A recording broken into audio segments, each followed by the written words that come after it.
Parlons à présent des contraintes d'utilisation des hyperliens et des boutons à l'intérieur d'InDesign. Ces contraintes sont surtout spécifiques par rapport au format SWF à l'export depuis InDesign.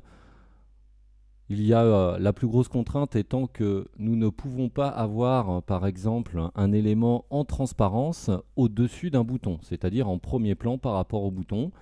Car si vous avez un élément en premier plan transparent, c'est-à-dire avec une opacité autre que 100%, ou bien encore un mode de fusion de couleurs ou une ombre portée, le bouton ne sera pas interactif après l'export en SWF. Donc ça, c'est une chose très importante qu'il faudra toujours garder à l'esprit lorsque nous construisons nos maquettes et les boutons de navigation à l'intérieur. Ceci dit, lorsque vous exportez au format SWF, InDesign vous affichera un panneau d'erreur ou d'avertissement concernant l'utilisation des transparences et des boutons. Faites attention car si vous cochez la case ne plus afficher cette palette, et bien sûr, elle ne s'affichera plus dans les documents à venir. Donc gardez bien ça en tête si jamais vous cochez la case ne plus afficher le message d'avertissement ou si vous travaillez sur un autre poste que le vôtre. Comme je vous l'ai déjà dit dans le podcast précédent, il ne faudra pas conjuguer l'un sur l'autre un hyperlien et un bouton, au risque d'avoir l'un des deux qui prennent le dessus sur l'autre. Et il faudra jongler aussi également entre les différentes options disponibles, que ce soit dans les boutons et les hyperliens, étant donné que nous n'avons pas exactement les mêmes fonctions d'action entre des hyperliens et des boutons. Par exemple, un renvoi sur une page spécifique ne pourra être effectué en bouton que si vous faites un export en SWF. Si vous désirez faire un renvoi de page, par exemple, avec des hyperliens, cette option est disponible en PDF, que ce soit pour des hyperliens PDF ou SWF.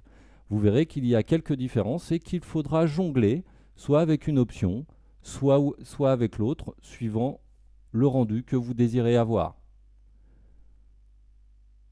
En ce qui concerne les contraintes de montage de vos maquettes, ces contraintes restent les mêmes qu'en print et si vous respectez ces mêmes contraintes du print, nous aurons dans InDesign la possibilité de créer des sommaires automatiquement interactifs via la fonction table des matières que nous verrons dans un des tutoriels vidéo, ou bien encore de créer des références croisées un petit peu plus complexes à l'intérieur d'InDesign et qui pourront être également interactives, que ce soit dans le PDF ou à l'export SWF. Parlons un petit peu des signets ou encres de texte.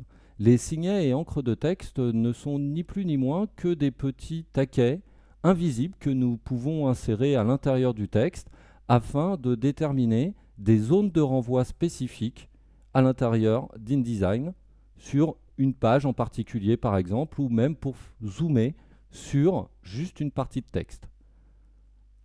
Les signets sont très faciles à faire dans InDesign, vous le verrez dans le tutoriel.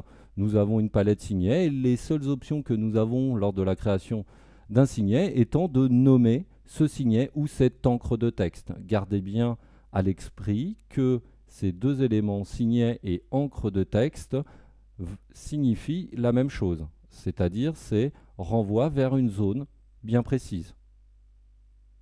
L'avantage de ces signets étant que nous pouvons insérer ce caractère invisible n'importe où dans notre texte et celui-ci est, comme je vous l'ai dit, invisible.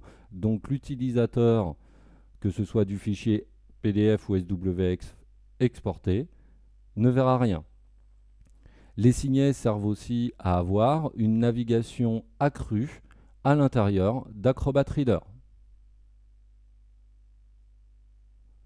En ce qui concerne les contraintes de montage, pour revenir dessus, si vous utilisez des styles de paragraphes, ce sont les styles de paragraphes qui vous permettront de créer votre sommaire interactif automatique et les signets à l'intérieur d'Acrobat. Nous venons de voir ensemble ce qu'étaient des signets, des encres de texte, ainsi que les contraintes d'utilisation des hyperliens et des boutons à l'intérieur d'InDesign.